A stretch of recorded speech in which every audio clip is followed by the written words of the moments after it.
Mis padres se reían y preguntaban qué harían sin mí, mientras vivían gratis en la casa que yo pagaba. Así que acepté un proyecto en Mérida, renté mi casa a unos extraños y me fui. Ahora tendrán que descubrir la respuesta a su pregunta. Si aún no estás suscrito al canal, haz clic en el botón de suscripción y activa la campanita para no perderte ninguna de nuestras historias. Tu apoyo significa todo para nosotros. Si esta historia te parece interesante, déjale un like. También me encantaría saber de qué ciudad eres, déjanos el nombre de tu ciudad en los comentarios. Ahora, empecemos con la historia. Mi nombre es Abril Ramos. Tengo 36 años y soy arquitecta. Pero no una arquitecta cualquiera. Me especializo en devolverle la vida a lo que el tiempo ha olvidado, restauro y conservo edificios históricos. Mi trabajo es un diálogo constante con el pasado, un acto de paciencia infinita donde cada ladrillo, cada viga de madera, cuenta una historia. Puedo pasar meses estudiando la composición de un mortero del siglo XVIII o diseñando un refuerzo estructural invisible para un muro que ha visto pasar 4 generaciones. En mi profesión, la precisión no es una opción, es un juramento. La gente confía en mí para salvar el alma de sus patrimonios. Sin embargo, esa misma precisión y paciencia se desvanecían en cuanto cruzaba el umbral de mi propia casa en Coyoacán. Una hermosa casa antigua que, irónicamente, yo misma había salvado de la ruina, pero dentro de la cual sentía que mi propia estructura se venía abajo lentamente. Todo comenzó a fracturarse de verdad un domingo por la tarde, durante la comida familiar, ese ritual sagrado e ineludible. El aire estaba espeso con el aroma del mole de mi madre, Carmen, y la tensión silenciosa que siempre flotaba entre nosotros. Mi hermano, Javier, 6 años menor que yo, hablaba sin parar de su más reciente idea de negocio, una aplicación para encontrar los mejores chilaquiles de la ciudad. Mi madre lo escuchaba con una devoción casi celestial, asintiendo a cada una de sus palabras. Yo esperé a que hiciera una pausa para respirar. Con el corazón latiéndome un poco más rápido de lo normal, decidí compartir mi propia noticia, una que llevaba guardando con una mezcla de emoción y pánico durante días. Mi jefe, el arquitecto Morales, me mencionó algo increíble esta semana, comencé, tratando de mantener mi voz casual. Hay un proyecto para restaurar una hacienda enequenera histórica cerca de Mérida. Es un proyecto enorme, de casi 2 años. Y, me están considerando para dirigirlo. Por un instante, me permití la fantasía. Esperaba ver un destello de orgullo en los ojos de mi madre, quizás una felicitación sincera de mi hermano. Una pequeña validación. En cambio, el silencio que cayó sobre la mesa fue pesado y frío. Javier dejó de masticar. Mi madre, Carmen, dejó su cubierto a un lado del plato con una delicadeza teatral. Me miró, y una sonrisa lenta y condescendiente se dibujó en su rostro. «Ay, mija, por favor», dijo, su voz era suave como el terciopelo, pero cortante como el cristal roto. «¿Qué haríamos nosotros sin ti?» No fue una pregunta de amor. Fue un dardo. Una burla envuelta en un falso cariño. Javier soltó una risita ahogada, como si mi madre hubiera contado el chiste más ingenioso del mundo. En ese, ¿qué haríamos sin ti?, no había aprecio, sino un recordatorio de mi función. Yo era el pilar, la proveedora, el cajero automático con título de arquitecta. Mi éxito no era motivo de celebración y era una amenaza para su comodidad. Durante años, habría bajado la mirada, habría murmurado un «tienes razón», y habría dejado que mis sueños se disolvieran en el mole. Pero algo dentro de mí, algo que llevaba años agrietándose, finalmente se rompió. Levanté la vista del plato y los miré directamente a los ojos, primero a mi madre, luego a mi hermano. La sonrisa de mi rostro se desvaneció. ¿Eso creen?, pregunté. Mi voz no fue más que un susurro, pero en el silencio de aquel comedor, resonó como un trueno. La sonrisa de mi madre se congeló. Javier carraspeó, incómodo. Por primera vez en mucho, mucho tiempo, yo no había cedido. Había devuelto la pregunta. Y en el aire denso de aquella tarde de domingo, la primera piedra de mi vieja vida acababa de desprenderse. Para entender por qué esa simple pregunta, ¿eso creen?, tenía el peso de una demolición, Hay que entender los cimientos de nuestra familia. O, más bien, la falta de ellos. Mi padre murió hace 5 años, dejando tras de sí un cúmulo de deudas y un aviso de embargo sobre la casa de Coyoacán, la casa donde mi madre había vivido toda su vida. Yo tenía 31 años, un buen trabajo, pero mis ahorros eran modestos. Ver el pánico en los ojos de mi madre, la idea de perder el único hogar que había conocido, me activó un instinto primario de protección. Recuerdo las noches en vela, con planos y estados de cuenta esparcidos por mi pequeño escritorio, buscando una solución. Mientras Javier se lamentaba de que tendríamos que mudarnos a un lugar horrible, yo estaba en reuniones con ejecutivos de banco, renegociando deudas y presentando planes de pago. Trabajé el doble. Acepté proyectos freelance que me robaban los fines de semana. Cada peso que ganaba iba a un solo objetivo: salvar la casa. Mi tío Roberto, hermano de mi madre y la única voz de la razón en nuestra familia, fue mi único aliado. Él me prestó una parte del dinero para el enganche y fue quien insistió, en una acalorada discusión con mi madre, que las escrituras de la casa debían quedar a mi nombre. Es el dinero de Abril, su esfuerzo, su deuda. Es lo justo, Carmen. Le gritó por teléfono una noche. Yo podía escuchar la voz de mi madre del otro lado, llena de indignación. Pero somos una familia. La casa es de todos. Al final, la lógica legal prevaleció. La casa era legalmente mía. Yo era la única responsable de la hipoteca que pagaba religiosamente cada mes. Sin embargo, en la práctica, dentro de esas 4 paredes, yo era la última de la fila. Mi dormitorio era el más pequeño, el que antes había sido el cuarto de servicio, con una ventana que daba a un muro de ladrillos. El dormitorio principal, con su balcón lleno de geranios, lo ocupaba mi madre. La segunda habitación más grande, con el mejor closet, era de Javier. Mis modelos arquitectónicos, esas réplicas a escala en las que invertía horas de trabajo meticuloso y que eran mi orgullo profesional, eran considerados juguetes polvorientos. Mi madre los había relegado a un rincón húmedo del pequeño cuarto de lavado. Cada día, al volver del trabajo, sentía que entraba en una dimensión paralela. En la oficina, dirigía equipos, tomaba decisiones de millones de pesos y mi palabra era ley. En casa, era la hija invisible cuya única función visible era la transferencia bancaria mensual. Me sentía exactamente como uno de esos edificios que restauraba, una fachada hermosa y colonial que ocultaba una estructura podrida, vigas carcomidas y cimientos a punto de colapsar. Yo podía pasar meses reforzando los muros de una iglesia del siglo XVII, aplicando las técnicas más avanzadas para asegurar su longevidad, pero era completamente impotente para detener la erosión silenciosa que ocurría dentro de mi propio hogar. El salón principal, que yo había soñado con llenar de libros de arquitectura y luz natural, estaba decorado al gusto de Javier. Un enorme televisor de pantalla plana, pagado a meses sin intereses con una extensión de mi tarjeta de crédito, dominaba la pared.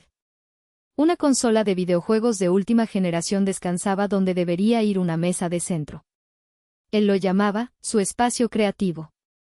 Yo lo llamaba el mausoleo de mis ingresos. La ironía era tan pesada que a veces sentía que me costaba respirar.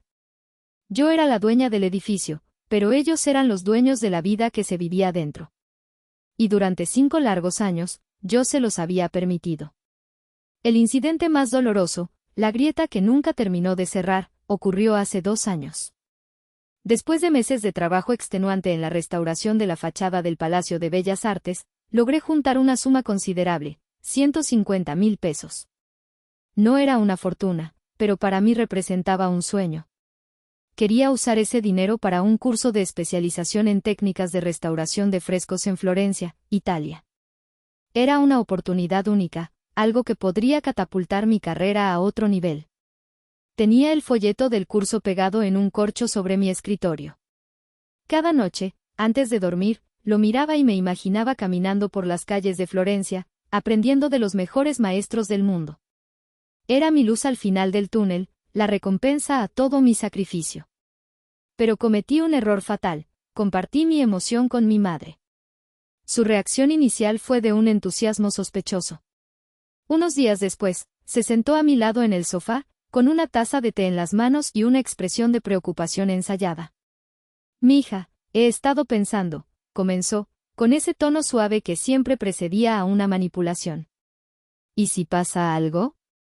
Una emergencia, Dios no lo quiera. Yo ya estoy grande. Tu hermano, bueno, ya sabes cómo es. ¿No crees que sería prudente que yo tuviera acceso a esa cuenta tuya de ahorros? Solo por si acaso. Para emergencias». Me sentí culpable al instante.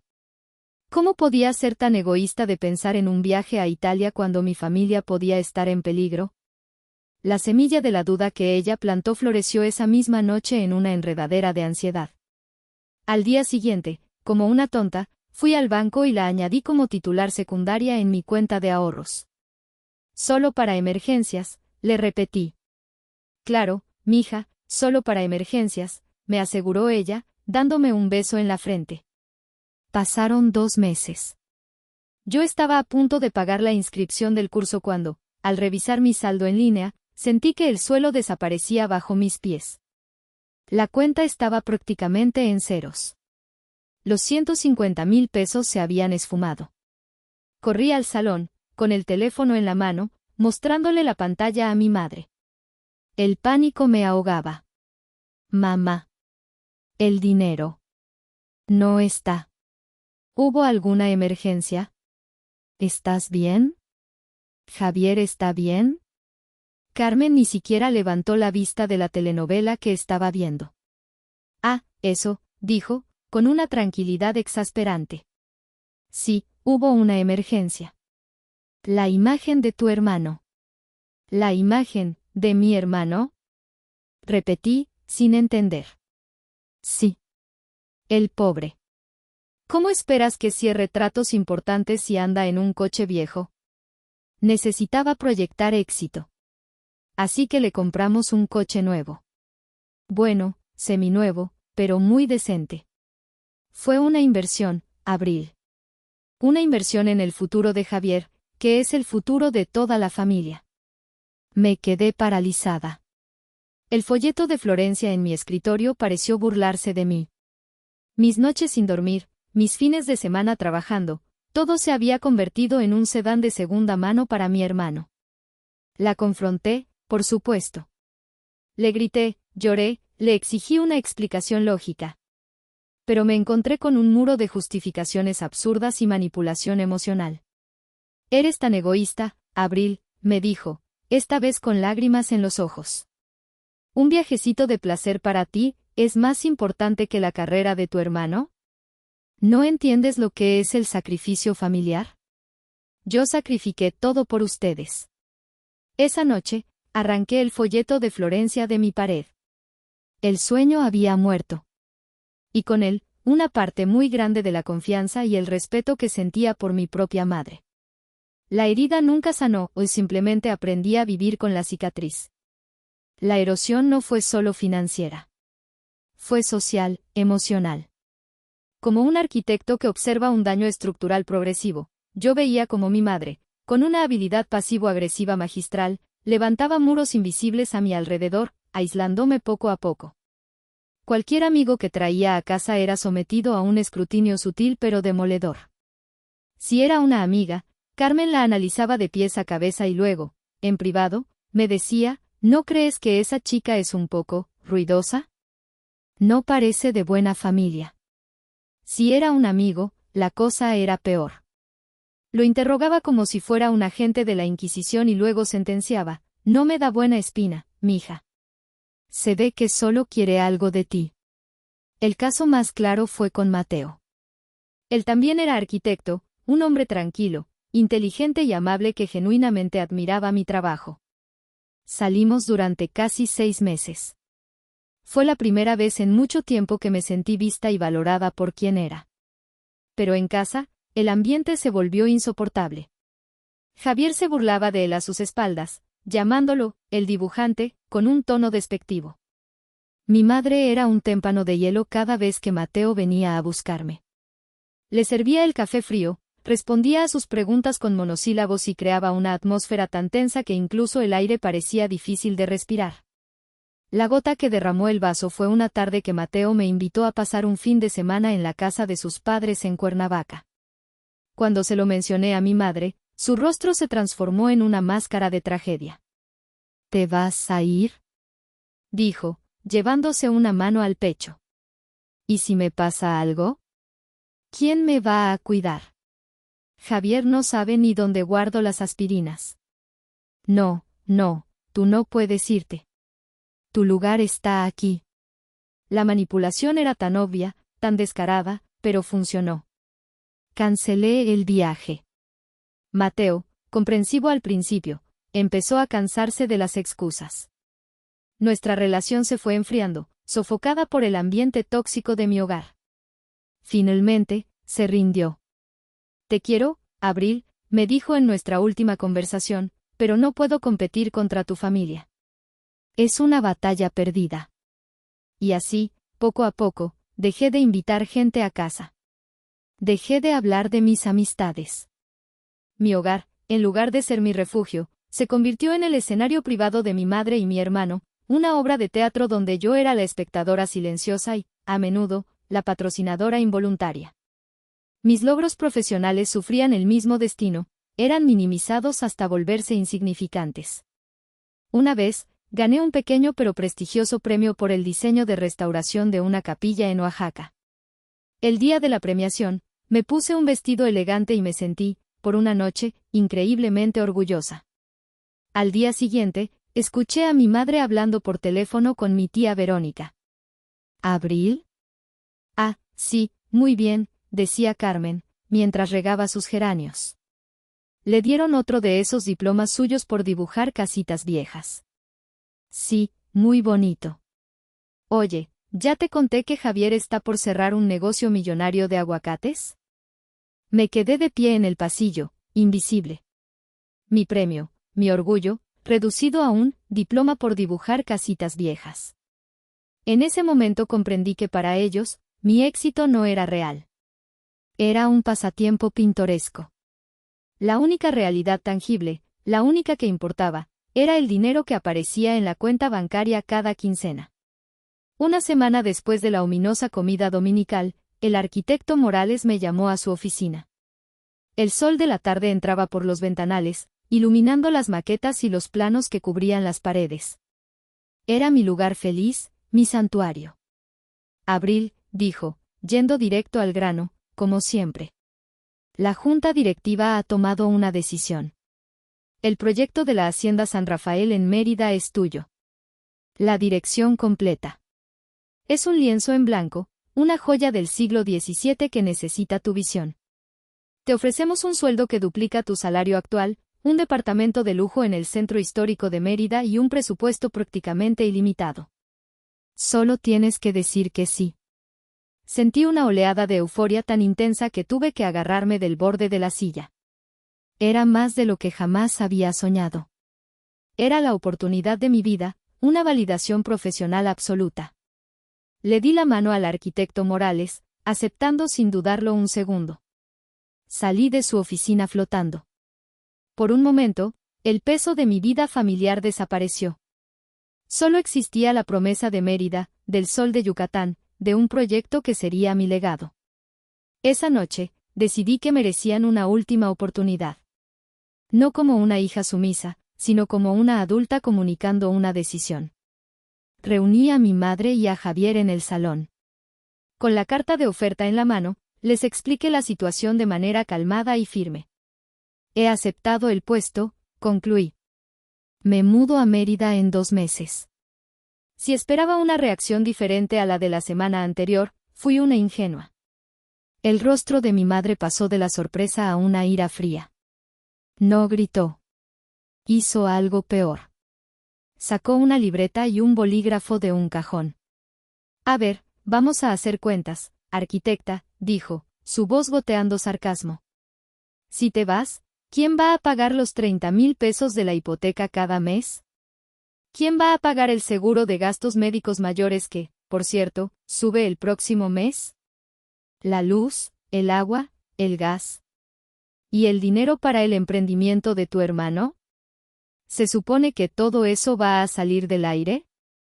Javier, sintiéndose respaldado, dio un paso al frente. Ya no era el niño burlón, era un hombre de 30 años exigiendo lo que creía que le pertenecía. Tiró una carpeta mal impresa sobre la mesa de centro. Aquí está, dijo, con una arrogancia que me revolvió el estómago. Es mi plan de negocios final para la app de Chilaquiles, Chilaquillers. Necesito una inversión inicial de 200,000 pesos para arrancar. No te puedes ir ahora, Abril. Es el peor momento posible. Me quedé mirándolos. El descaro era monumental. No había ni una pizca de alegría por mí. Ni una palabra de felicitación. Mi increíble logro profesional había sido reducido a una simple partida en su libro de contabilidad. Mi partida no era una pérdida emocional, era un inconveniente financiero. Fue entonces cuando lo vi con una claridad absoluta, tan nítida y brutal como el borde de un cristal roto. Yo no era una hija. No era una hermana. Era una función. Un recurso. Una infraestructura que sostenía sus vidas sin recibir mantenimiento a cambio. El amor que yo buscaba desesperadamente en ellos no era más que una transacción comercial en la que yo siempre ponía el capital. Miré la carpeta con el estúpido nombre de Chilaquillers. Miré la libreta de mi madre, donde mi vida estaba desglosada en una lista de gastos. Y sentí como la tristeza y la resignación que me habían acompañado durante años se solidificaban, se enfriaban y se convertían en algo duro, afilado e inquebrantable, la determinación. Les dediqué una última mirada. Ya no veía a mi familia. Veía a mis clientes más tóxicos, a un par de parásitos que se habían adherido a mi estructura vital. Y como la arquitecta que soy, supe exactamente lo que tenía que hacer. No se preocupen, dije, mi voz sonando extrañamente tranquila. Tengo un plan para todo. Me di la vuelta y caminé hacia mi habitación. Ellos no lo sabían, pero en mi mente, los planos para mi demolición personal acababan de ser aprobados. Había pasado mi vida construyendo puentes para que otros los cruzaran. Ya era hora de construir uno para mí, de paso, quemar el que dejaba atrás. Al día siguiente, en la oficina, mi mente trabajaba a 2 velocidades. Mientras mi mano derecha dibujaba alzados y secciones de la hacienda yucateca, mi mano izquierda, debajo de la mesa, tecleaba en un teléfono prepago que había comprado de camino al trabajo. Era un teléfono barato, anónimo, mi línea directa a la libertad. Mi primera llamada fue al departamento de reubicación de mi empresa. La mujer que me atendió, de nombre Eloísa, tenía una voz cálida y eficiente. Le expliqué mi situación, omitiendo los detalles más sórdidos, pero dejando claro que necesitaba discreción absoluta. Necesito que toda la comunicación sea a través de mi correo corporativo y de este nuevo número de teléfono, le dije. Y necesito que el contrato de arrendamiento del departamento en Mérida esté exclusivamente a mi nombre, sin mencionar a ningún familiar. Por supuesto, arquitecta Ramos, respondió Eloísa sin dudar. Considérenos su equipo de operaciones encubiertas. Usted díganos qué necesita y nosotros lo ejecutamos. Sentí una oleada de alivio. No estaba sola. Tenía profesionales de mi lado. Comencé a diseñar mi plan de escape con la misma metodología que usaba para un proyecto de restauración. Lo dividí en fases, con plazos y objetivos claros. En mi computadora, creé un archivo encriptado. El nombre del archivo era Proyecto de Restauración Hacienda San Rafael. Era mi plan maestro, mi anteproyecto de una nueva vida. El equipo de Eloísa me envió opciones de departamentos en Mérida. Elegí uno impresionante en el Paseo de Montejo, un edificio histórico restaurado, con techos altos y pisos de pasta. Era poético. Firmé el contrato digitalmente. Ya tenía un lugar a donde llegar. Paralelamente, abrí una nueva cuenta bancaria en una sucursal lejos de mi casa, a la que transferí la mayor parte de mis ahorros, dejando en la cuenta compartida solo lo suficiente para los gastos de los próximos 2 meses. Fue como construir un muro de contención financiero. Este era el paso más delicado. Contacté a una agencia inmobiliaria de alto nivel, recomendada por un colega de confianza. Les expliqué que quería poner en renta mi casa de Coyoacán. Necesito que el nuevo inquilino pueda mudarse el 15 de agosto, les dije, mi voz firme a pesar del temblor de mis manos. Y necesito que el proceso sea rápido y discreto. El agente, un hombre llamado Damián, fue increíblemente profesional. En menos de una semana, ya tenía una pareja de expatriados suizos, ejecutivos de una farmacéutica, interesados y dispuestos a pagar un año por adelantado. La renta que ofrecían era suficiente para cubrir mi hipoteca y dejarme una ganancia considerable. Firmamos los contratos. La fecha era inamovible, 15 de agosto. Mi vuelo a Mérida saldría el 14. Era hora de la fase más peligrosa. Una noche, durante la cena, anuncié con una sonrisa forzada. Buenas noticias. Mi empresa se va a hacer cargo de toda la mudanza. Van a enviar a unos especialistas la próxima semana para evaluar todo y empezar a empacar. Dicen que es un servicio premium para ejecutivos. Se encargan de todo, así no nos tenemos que preocupar por nada. La reacción fue la esperada. La avaricia venció a cualquier sospecha que pudieran tener. Premium, exclamó Javier. Perfecto. Diles que tengan mucho cuidado con mi consola. Es edición limitada. Asegúrate de que empaquen bien mi vajilla de porcelana, añadió mi madre. Y que no se les olvide ninguna de mis cremas. Ellos, en su arrogancia, estaban convencidos de que la mudanza era para los tres. No se les ocurrió pensar que la única persona que se mudaba era yo. Su ceguera era mi mejor camuflaje. El plan estaba en marcha. Cada paso, cada llamada, cada firma, era un ladrillo más en la construcción de mi nueva vida, y una palada de tierra más sobre la tumba de la antigua. La compañía de mudanzas llegó un martes por la mañana. Eran 3 hombres robustos y silenciosos, vestidos con uniformes impecables. Yo había pedido el día libre en el trabajo, diciendo que tenía que supervisar la evaluación inicial. Mi madre y Javier estaban en casa, observando con una mezcla de supervisión altanera y emoción infantil, como si estuvieran a punto de recibir un premio.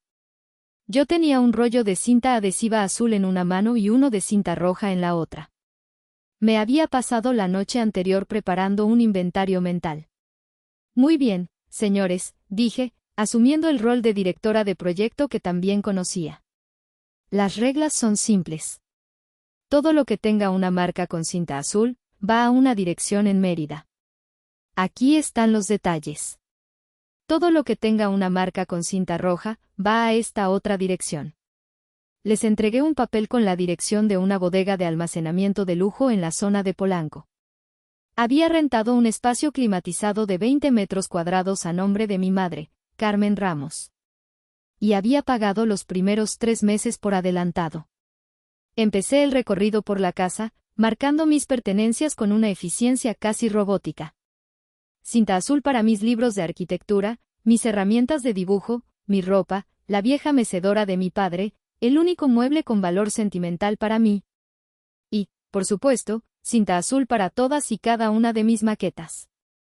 Las envolví yo misma con plástico de burbujas, con un cuidado casi reverencial. Eran las únicas cosas en esa casa que eran verdaderamente mías.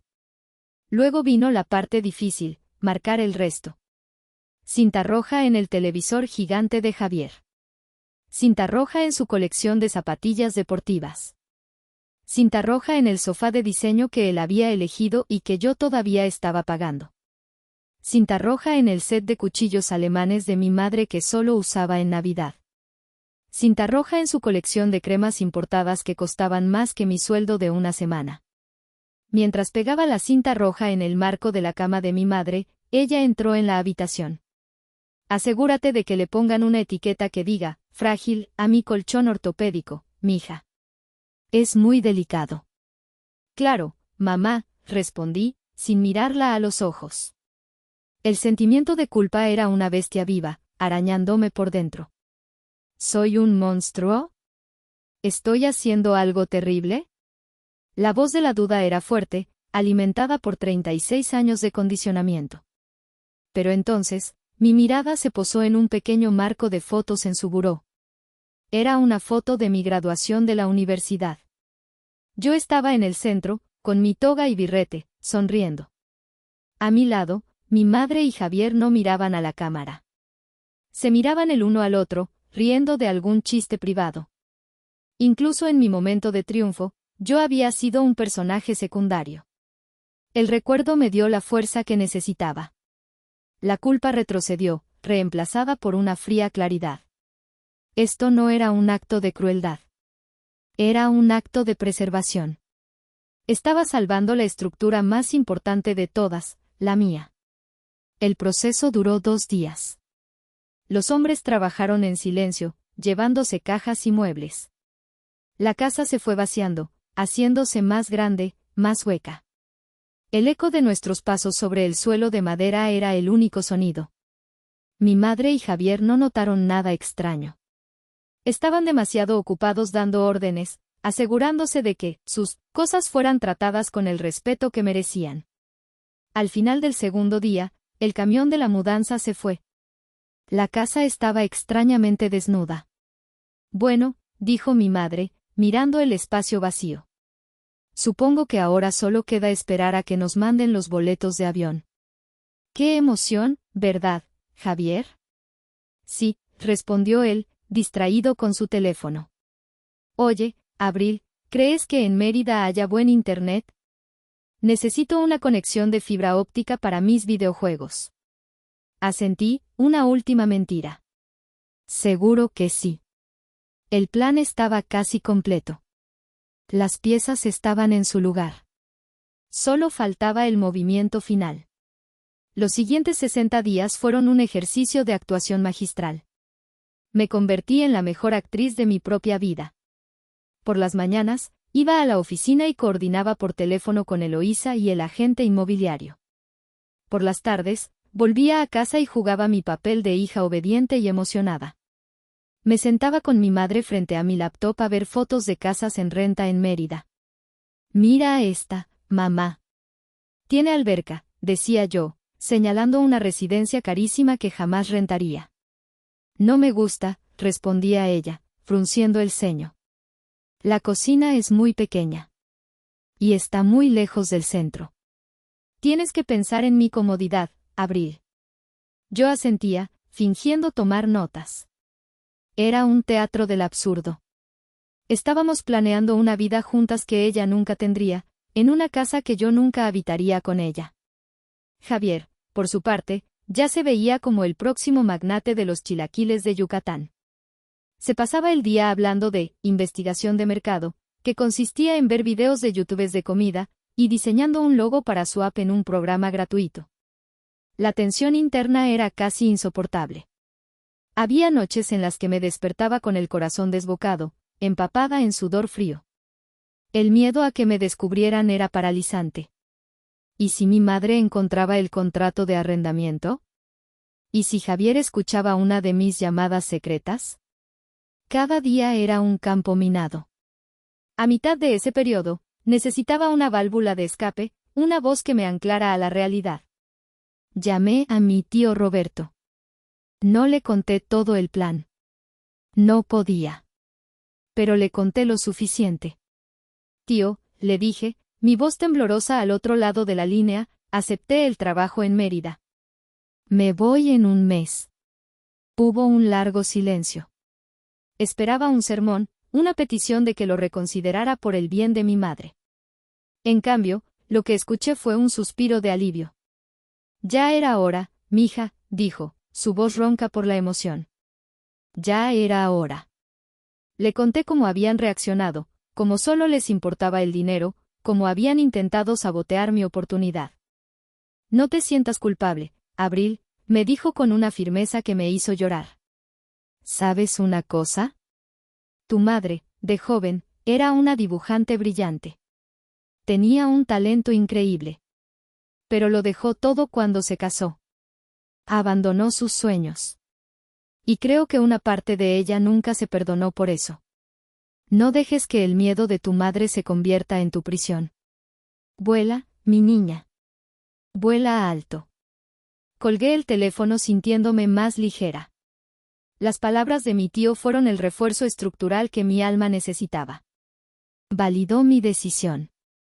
Me dio permiso para elegirme a mí misma, algo que nunca nadie en mi familia había hecho por mí. La culpa no desapareció del todo, pero ahora estaba contenida, controlada.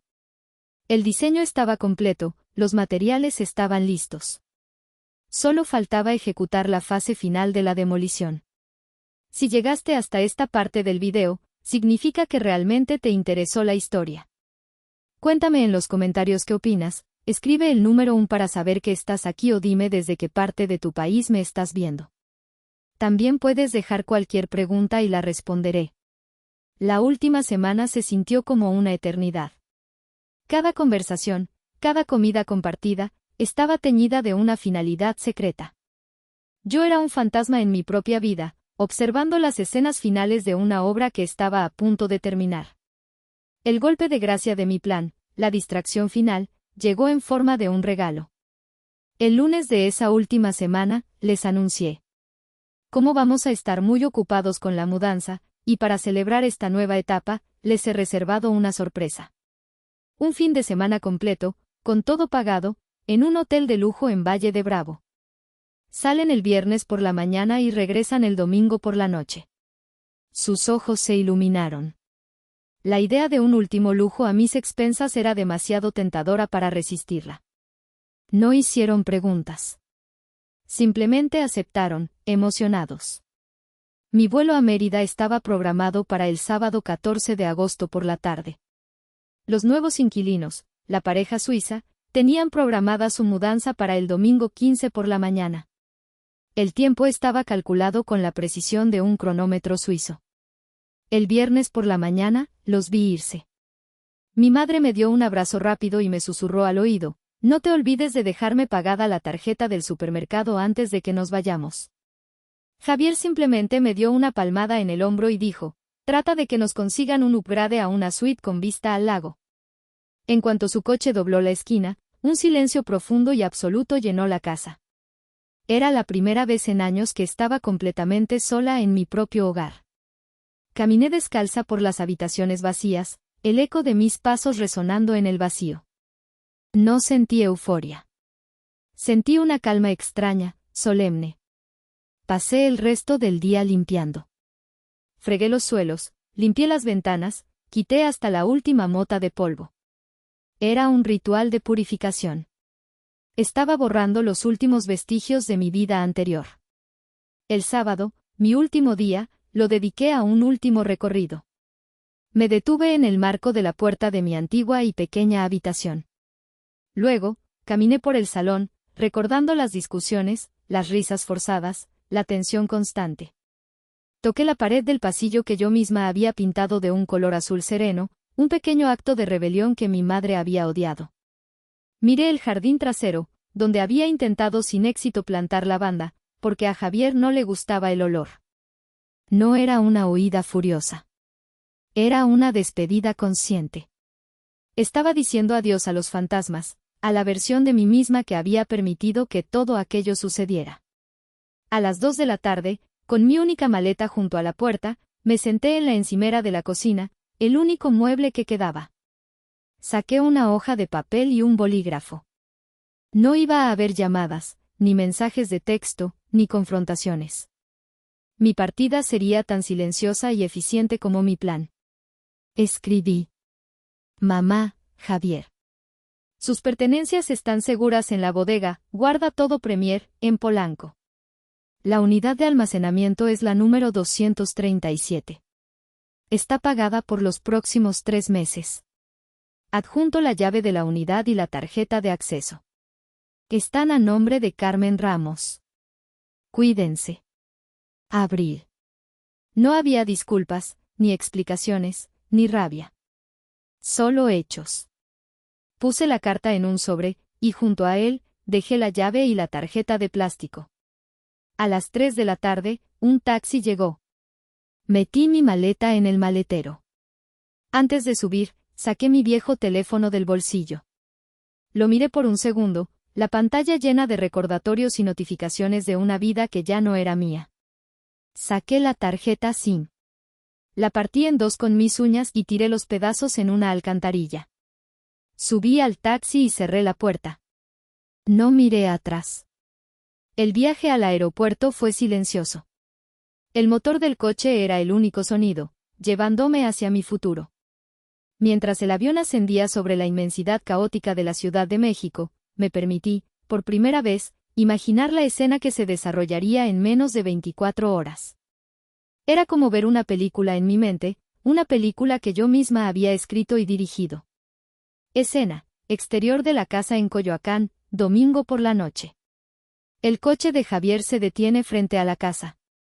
Carmen baja, quejándose del tráfico de regreso de Valle de Bravo. Javier baja también, estirándose. Carmen, qué raro que Abril no conteste el teléfono. Quería decirle que comprara pan para la cena. Javier seguro se quedó dormida. Anda, saca tus llaves que yo no encuentro las mías. Carmen busca en su bolso y saca su llavero. Inserta la llave en la cerradura. La llave no gira. Lo intenta de nuevo. Nada. Carmen, frunciendo el ceño, esta porquería no abre. ¿Qué le pasaría a la chapa? Javier, intenta tú. Javier toma las llaves y lo intenta, aplicando más fuerza. La cerradura no cede. Javier, golpeando la puerta, Abril. Ábrenos. Ya llegamos. Silencio. Solo se escucha el ladrido de un perro a lo lejos. La frustración empieza a crecer. Javier golpea la puerta con más fuerza. De repente, la luz del porche se enciende. La puerta se abre, pero no es Abril quien está en el umbral. Es un hombre alto, rubio, de unos 40 años, con una expresión de confusión. A su lado, aparece una mujer, también extranjera. Son los inquilinos suizos, el señor y la señora Keller. Sr. Keller, en un español con fuerte acento, ¿sí? ¿Se les ofrece algo? Carmen y Javier se quedan paralizados. Miran al hombre, luego a la casa, como si no pudieran procesar la imagen. Carmen, recuperando la compostura, altanera, ¿y usted quién es? ¿Qué hace en mi casa? Abril.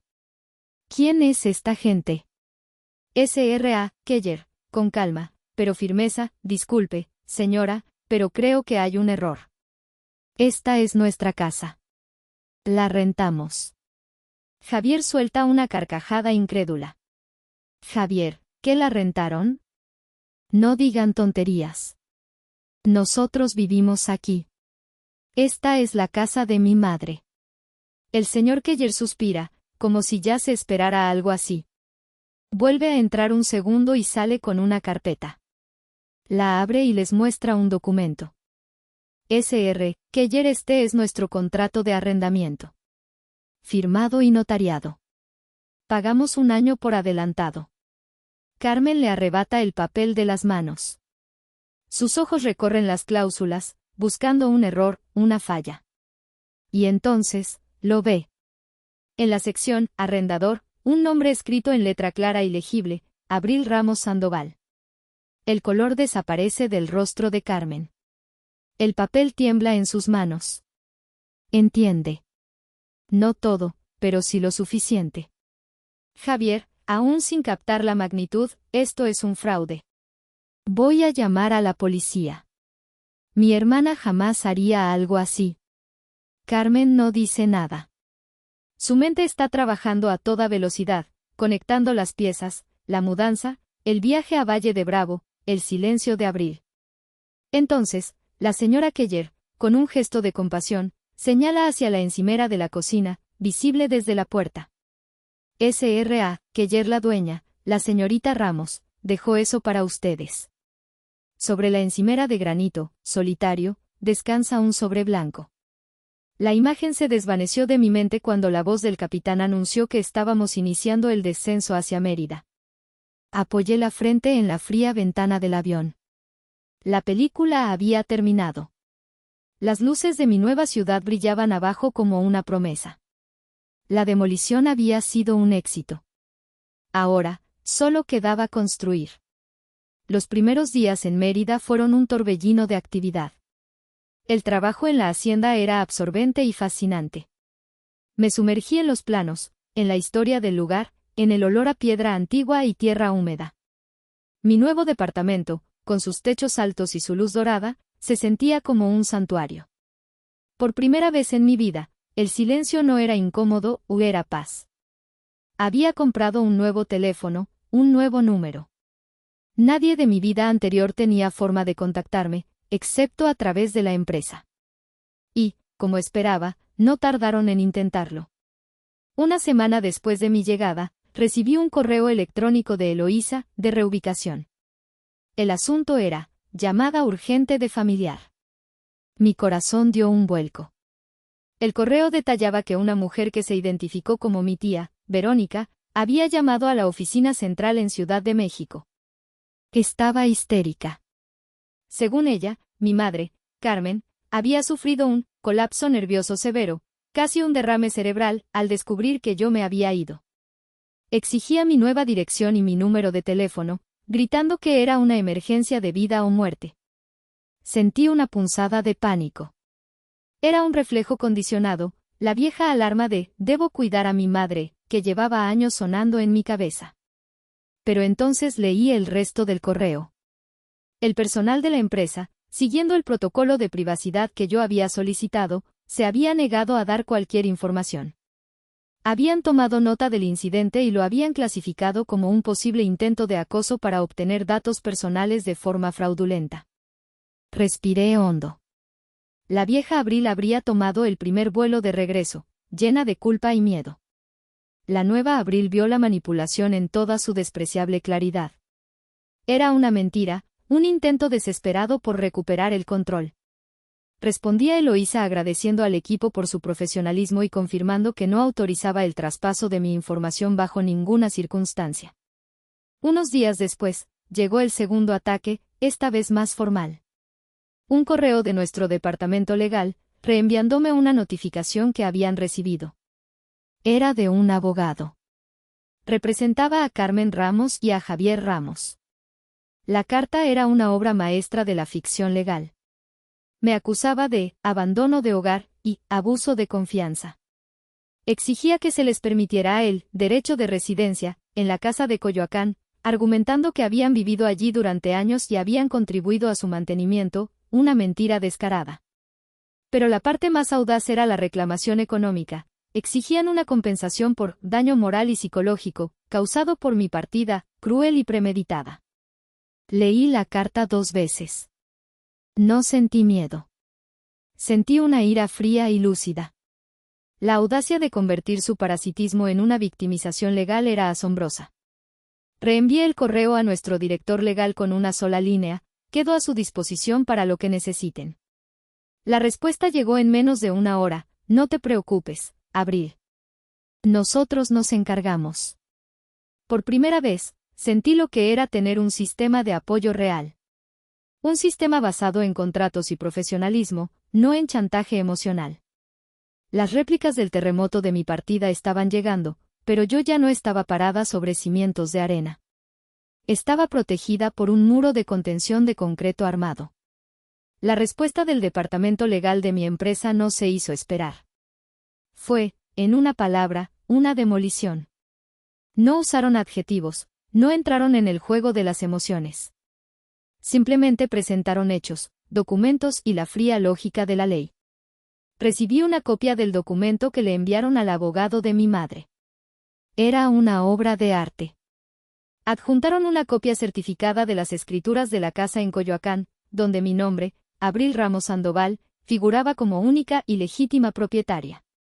Señalaron que, según el Código Civil, la señora Carmen Ramos y el señor Javier Ramos no tenían ningún derecho legal sobre la propiedad, ya que su estatus legal había sido el de huéspedes a largo plazo por consentimiento del propietario, consentimiento que había sido revocado. Adjuntaron los estados de cuenta de los últimos 5 años, demostrando que el 100% de los pagos de la hipoteca, impuestos prediales y servicios mayores habían salido de mi cuenta bancaria personal. No existía ni un solo recibo a nombre de ellos. Incluyeron una copia del contrato con la empresa de almacenamiento, Guarda Todo Premier, demostrando que sus bienes habían sido cuidadosamente preservados en una instalación segura y climatizada. Adjuntaron también el comprobante del pago anticipado de 3 meses, evidenciando mi buena fe y diligencia para proteger sus activos. Punto 5. Contranotificación por acoso. Y aquí venía el golpe final. La carta terminaba documentando formalmente el incidente de la llamada de la tía Verónica, calificándolo como un intento de obtener información privada mediante engaños. Advertían que cualquier comunicación futura, ya fuera directa o a través de terceros, o cualquier otro intento de acción legal, sería respondido con una demanda formal por acoso y la solicitud inmediata de una orden de restricción. La guerra legal terminó antes de empezar. Un par de días después, nuestro director legal me informó que el abogado de mi madre había respondido con un escueto correo: nuestros clientes desisten de cualquier acción legal futura. Silencio. La conexión había sido cortada. El último cable que me unía a ellos, el del miedo a las represalias, acababa de ser seccionado con la precisión de un bisturí legal. Me sentí libre. Una libertad tan vasta y abrumadora que casi daba vértigo. Han pasado 6 meses. Mi vida en Mérida ha echado raíces. El proyecto de la Hacienda San Rafael es un éxito. Camino por los pasillos restaurados, supervisando a los artesanos, y siento que no solo estoy devolviéndole la vida a un edificio, sino a mí misma. Mis colegas me respetan por mi trabajo, no por mi cuenta bancaria. He hecho amigos, gente con la que puedo hablar de arcos de medio punto y de series de televisión con la misma facilidad. Mi departamento ya no se siente como un espacio temporal. Está lleno de mis cosas, de mi personalidad. Mis maquetas arquitectónicas ya no están en un rincón húmedo, o ocupan un lugar de honor en una estantería hecha a medida en el salón, iluminadas por el sol de Yucatán. Son mi galería personal de triunfos silenciosos. Hace unas semanas, hablé con mi tío Roberto. Me contó, con un tono neutro, sin regodeo, que mi madre y Javier habían tenido que mudarse a un pequeño cuarto en casa de mi tía Verónica después de que se les acabaran los 3 meses de la bodega pagada. No tenían dinero para seguir pagándola ni para rentar un camión de mudanzas, así que la mayoría de sus preciadas posesiones seguían encerradas. Javier, finalmente, había tenido que buscar un trabajo de verdad. Era cajero en un supermercado. No sentí alegría al escucharlo. No sentí satisfacción ni venganza. Sentí una extraña y distante piedad. La frase que mi madre me dijo aquella tarde en el comedor volvió a mi mente: ¿qué haríamos nosotros sin ti? Era una burla, pero resultó ser una profecía. La verdad es que ellos no podían sobrevivir sin mí. Su identidad, su comodidad, su mundo entero, estaban construidos sobre mi sacrificio. Y cuando retiré los cimientos, su estructura se derrumbó. Anoche, mientras estaba en el balcón, mirando las cúpulas de las iglesias recortadas contra el cielo estrellado, lo comprendí todo. Me dijeron que era una hija cruel por demoler mi hogar. Pero un buen arquitecto sabe que no se puede construir una estructura nueva y fuerte sobre cimientos podridos. A veces, la demolición no es un acto de destrucción. Es el primer y más necesario acto de creación. Ellos creen que les quité un hogar. La verdad es que, por primera vez, yo finalmente construí el mío. Me pregunto, ¿estuve mal?